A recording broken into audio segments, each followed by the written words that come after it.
হোটেলটি হলো নেপালের পোখরার। ২০২৩-এ যখন আমি ১ম যাই বাইক নিয়ে, তখন আমি ১ম হোটেলটিতে গিয়ে উঠি এবং তখন আমার ওখানে ২ রাত আমি ওখানে ছিলাম, থেকে ভালো লেগেছিল।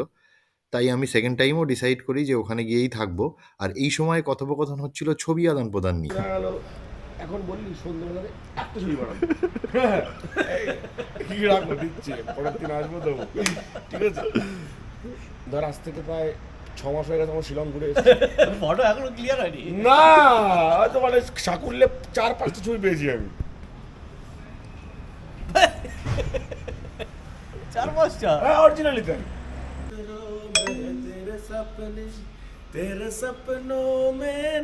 এই দেখি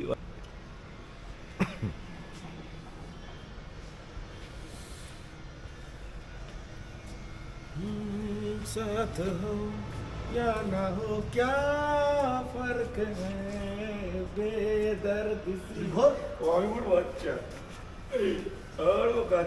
মুক্তিনাথ যাওয়ার উদ্দেশ্যে এদিকে আবার বেলা ভাই ঘরের ভিতরে বসে রেডি হয়েই যাচ্ছে।